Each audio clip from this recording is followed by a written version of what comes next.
Sawtooth Day, what's happening, y'all? Not a sawtooth, but hey, figured I'd show it to you anyhow. It's the Degman Derek steel. I talked about it last week. It's what I could carry in for the most part today. Also got kickstand on me today. I'm wearing that copper fused Damascus that I refinished and made the scale for. All right. So honestly, not a whole lot of knife stuff to talk about this week, with the exception of the fixed blade. If you hadn't seen from Instagram, I got the fixed blade, my first fixed blade done, or at least mostly done, I guess I'd say. And I want to do a close up on that so y'all can see it. I'll talk about my kind of experiences I'm going through it, but like, so the way this kind of all started was, I'm not really into fixed blades as much. So like, I have plenty of fixed blades, enough for me anyhow. I've had a bunch more. They seem to come and go, and I don't really like ever hold on or have a whole lot more value than, like, say, like folders. They're my thing, like a lot of us, right? We all into different things. So this kind of started off as a challenge, and I thought originally that all three of us were going to make a knife and then kind of like all work on each other's knives between me, Billy, and Shane. I think I've explained this like quite a few times, and I'm probably beating a dead horse at this point, but I just want to kind of be honest about what had happened. And then over time, I realized that both Shane and Billy are busy making their own designs and doing their own thing. So kind of sort of when this arrived to me back from Heat Treat, I did the grinds and I was going to ship it off to one of them guys, but I was like, they're just too busy. Like, I want them guys to concentrate on what they're doing, because they're offering stuff for sale, building orders. I'm not doing any of that stuff yet. Like, they've kind of sort of sailed past me as far as like pushing themselves as knife makers. I'm just kind of like slowly easing into this stuff, and I haven't sold a damn thing yet, and I honestly don't have any plans to sell anything yet. It just kind of, it is what it is. Kind of working into what I want to do, I guess. I'm trying to sort of figure it out as I go. But I enlisted help of another knife maker, Dave Lowe, to make the design of the handle. Like, I didn't want just a plain something or other, and I needed his help. So initially, let's go ahead and flip this thing around. Let's do it from the top down. This don't make any sense. Hang on one second and I'll go through it this way. All right, that should be a little bit better. Hopefully you guys can see it's a little easier than I can, or did a minute ago. So anyway, as I was saying, I didn't know what to do on this as far as, you know, I wanted something to spice it up a little bit, and I don't have a whole lot of experience. And not only that, but like, there's a lot to fixed blades that you don't understand until you get ready going. So I had actually ground this knife up too far. So the grind lines, you can kind of see it from in here. Let's see if I can see it. So you see the grind lines go under the grips. So I took the grind line too high to actually make the forward finger choil like the way most people do it. Like, you stop the grip back in here somewhere, stop the grind back in here somewhere. So you got plenty of good, you know, plunge, so that you're not worried about getting into for the steel, but also that it doesn't leave a sharp point here, and you have more room to bring the grip down. So I made that mistake right off the rip, which Dave pointed out to me. So he kind of sort of threw a couple of different ideas my way, and we kind of come up with something that kind of sort of worked. And I knew he was going to do the stripe, but I didn't know what materials he was going to use. He talked about using some of this, but this is ancient bog oak. This is mercata. And if you look real close, let's see if I can zoom it in real quick. So bear with me one second while I zoom. Hopefully it comes out on video. You'll see some yellow G10, and then also there's like a brownish red in between that and the mercata on both sides. So Dave, and also underneath this is all black G10. So hopefully you can see all that finished. Let me zoom back out. Zoom out. There you go. All right. So Dave decided to go ahead and glue this all up for me. You know, he laid it out, kind of sort of had like, he envisioned it, and then he sort of did the stripe and stuff, and he wanted the stripe back here further in the middle of this handle, and I screwed that up because he left me enough to work on both sides. And when I put it on here, I thought the grip was going to come up much further, so I had about that much extra material. So this stripe should have been moved to about here. It would have lined up and worked better. So I made that mistake of the layout. So you know, this should have been moved back, but at the same time, like, I'm not upset with how it turned out as far as the layout goes. So I try to mimic this line basically here, and then I just kind of sliced it back a little bit where it looked right, you know, so it's not that this doesn't follow the plunge line. They go under the grip, so yes, stuff could get under there and potentially cause rust or whatever else in there. It's 3V, so y'all know 3V will rust. And this ancient bog oak, he was saying he didn't really like how it came to him. Like I don't know what it normally looked like, but from the other stuff that I've seen from him, it seems like a darker wood and a little more, I don't know if you can really see it in video, but it's almost like porous, like they didn't, I think a lot of times when they stabilize this, they fill these pores up so it's not so porous, and this is really a porous material. But anyway, it came from slabs. He basically taught me through how to make everything rounded over and make it look good. So you can see front view, back view. Like I think I've got pretty close to even on everything as far as, you know, doing everything by hand. I will say this process, so I had to work that Sunday, last Sunday when I did the video, but Labor Day and the day after Labor Day, with the exception of a couple quick little things we did for work, I pretty much had those 2 days off. So it took me the entire bit of those 2 days to get these handles what I wanted to. A ton more work, handwork went into this than I had anticipated going in. And once again, these were slabs, and when I first did it, this, you know, slab being this thickness, like I like a big beefy grip, but I think it was like around 800,000 grip, so like that's way too much. So I knew I had to contour them. So I did somewhat of what he told me and somewhat of what I've done before on the contouring scales to you know, make everything. So there's a slight, ever so slight flat back here. At one point I was trying to keep it like a triangle, kind of like a revolver grip, you know, like an old Smith & Wesson grip or something, how they got those little triangle kind of shapes. I was trying to keep that in there, but it just didn't work out like I wanted to. So basically I just sanded it all up to like 600, all by hand, all time consuming as hell. The thing about, you know, being in a folders is normally when I acid etch something, I use one of my little shakers, and they're pretty much work for everything that I've ever done with them. I don't know how tall they are, maybe 7 inches, 8 inches. Well, this won't fit all the way in that, so I had to figure out another jar and mix up more ferric acid to stone wash it, or to acid wash it in, and it was just like a lot more. Every step required more than what I anticipated it doing.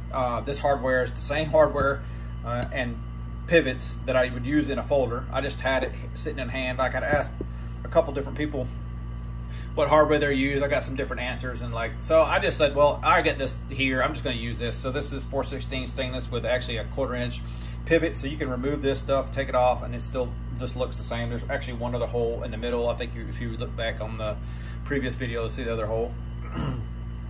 So I did that, and then even the stone washing, the stuff that I stone wash in, same problem. Didn't have the same thing, so I did a little bit of experiment and did a different stone wash, and I kind of like the way this turned out. It's a little different than my normal stone washing kind of thing, but it kind of looks cool, different finish, and especially being on a fixed blade, I think it kind of works.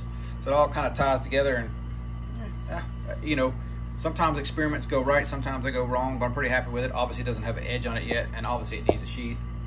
I'm not gonna mess with the sheath stuff. I'm gonna try to talk Dave Lowe into making me a sheath for it. All I did to it, because obviously everything here steel wise is rust, will rust, you know. So what are you gonna do to it? I just used a wicked wax. So I just took the wicked wax, I embedded it in this to hopefully seal the bogo, and also in the steel. It's been wiped down, I don't know, 1.5 million times or whatever else, but I like this. This is kind of like the I've had this for a while, and this is the first time I've really like used it, and I liked it so much I went through my whole collection and put everything on. I put wicked wax on everything. I like the way it does, especially acid stone washes. It kind of sort of brightens them and darkens them, or I would say brightens, it darkens them and kind of puts a better, you can see the finish better. So I kind of like that. So that's my first real experience ever using a wax, but I'm sold now. I think I will use it over oil at this point. But that's it, my first fixed blade. I'm pretty happy with how it came out. I don't see any more coming out of me. I mean, I might change my mind down the future, but as of right now, I am a folder guy. Like I got done with this, and I was telling a couple people I got done, and they're like, okay, now what? There it sits. Like, okay, what am I supposed to do with it? So like, if instead of using it, which is, I built this for someone else. This is already going to Scotch and Things Steve. I've mentioned it a couple times, but he and I share birthdays, so our birthdays are coming up pretty soon. So I figured that'd be a good birthday present for him if I get the sheet done and over to him. I'm gonna try to gift this to him. If nothing else, it'll be a keepsake. Hopefully he'll dig it. But that's it, first fixed blade. You know, like I said, I don't plan on doing any more as of right now anyhow. This design, this whole this thing was our theme was an angry Tanto, and I don't know if you follow Totori Knives. Jim over there, he does some amazing grinds and work on his, and this is kind of sort of inspired by his Warbird, which I have one on order actually. And whenever it comes in, you'll see like especially this arched in Tanto, kind of angry Tanto. Like his look different, but this is definitely inspired by his design. So I'm not gonna say I took all the credit for that. It's just inspired by his work, and then kind of doing what I can do grind wise on mine compound versus what he does, which is amazing sweep ends, and he does amazing work. Anyhow, so yeah, let's call it there. Quick video this week. I'm probably going to do an amendment on the end of this one. So if you're just a knife guy, cool. See you later. If you want to stick around for some more different stuff, not knife related, hang on. All right, at this point, we're pretty much done with knife content. So, story time, explanation time. Let's do this. Let's do like I always go long-winded, right? Y'all know me. I'm always long-winded. So let's do the wind up and then the pitch. Okay, so for me, I'm always been more American made. American made still means something to me. Like it's the manufacturing in this country is going away, and the younger generation doesn't care. Seemingly, it's more like most of y'all are closer to my age according to YouTube, like plus or minus say 15 years. Like most people are around my age. So to us, it means a little bit more than say a younger generation. So when I hear people nitpicking, like I don't like the fact that like, you know, the division in things. So this is about motorcycles. So let's go ahead and just say it. So you got your Indians, your Harleys, Buells back out, other American manufacturers, and there's always like a competition between these two. It's almost like Ford, Chevy, Dodge. Always has been that kind of a competition between kind of things. But really, domestic, foreign is the real battle. Like this is the way I see it. Put it that way. And then you can, you know, if you don't know, Harley's kind of in the shit pot right now because I guess the CEO or somebody else, maybe even the corporation itself, are doing woke stuff. And the biggest thing that doesn't make sense to me personally, what I've heard is they're talking about not even their internal combustion motorcycles, and they're talking about making motorcycles without internal combustion motors in a certain year. So they're kind of on that, I don't know, for lack of better terms, call it California projection. Good on them if they can do it. I mean, whatever, they're a company, they got to answer to their shareholders. Like, when you get into political stuff, I'm like, I just quit caring. Like, you got a product here, either I want it or I don't want it.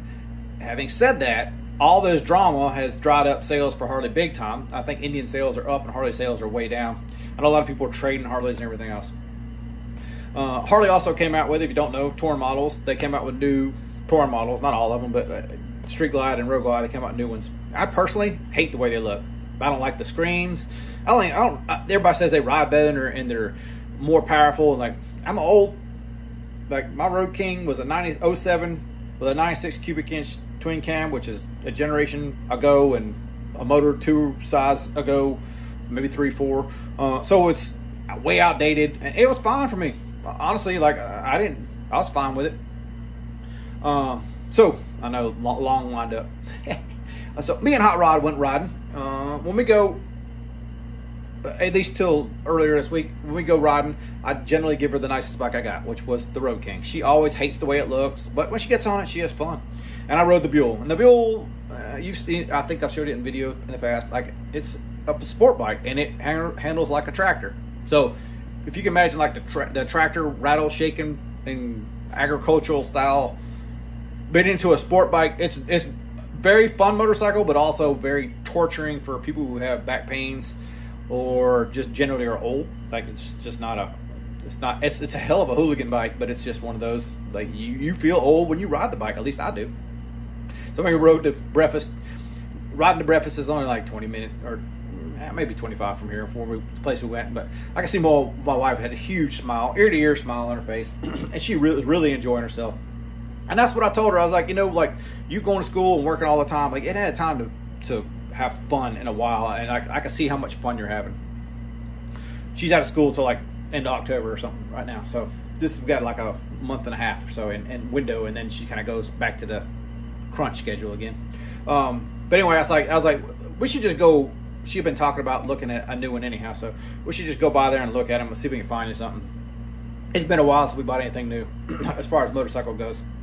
So we went there, and yeah, because of the sales were down, they had 23 models, not 24s, marked down 10 grand. 10 grand for the models that we both wanted. Hang on, let me show you.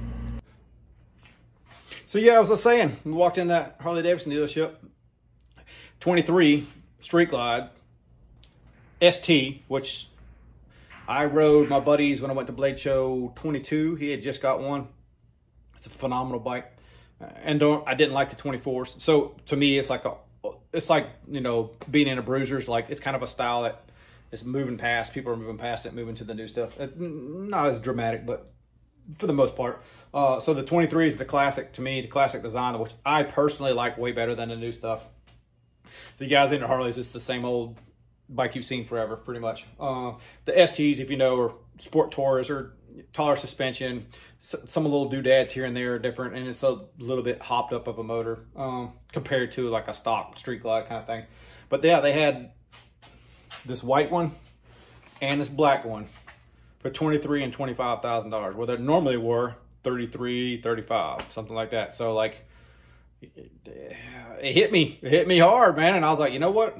It's time to make a move. So you don't see a Road King, you don't see a Buell, and outside this garage on the other side, there used to be a Durango. Yeah, they gone. But we now have White Sand Pearl and Vivid Black Road Glide STs. I'll put a couple of pits in so y'all can see them a little better, because in the garage, I don't want to do it. And it's like, I don't know, 106 out or something. So I don't feel like rolling them out right now. And they're dirty anyhow, and I have to clean them to show you guys in video. So I'll show you pits instead. How about that? All right, well, that's kind of the wrap of this week. Matter of breaking these two in. And I think we're going to try to hit Blade Show West in about a month. If everything works right, you know, we got to get these broke in properly and then serviced, and then we can go. But we're going to try. We're going to try to hit Blade Show West, I think. We're going to try to ride up there. My wife has narcolepsy and like some other issues which will require her to be on and off the motorcycle more than...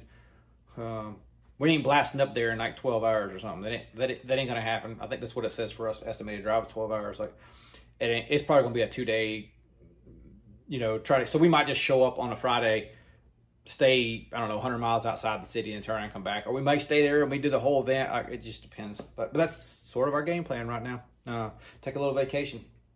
So let me insert some pics if I hadn't already. And call it for this week. I hope y'all have a great week. I know mine's going to be. See y'all.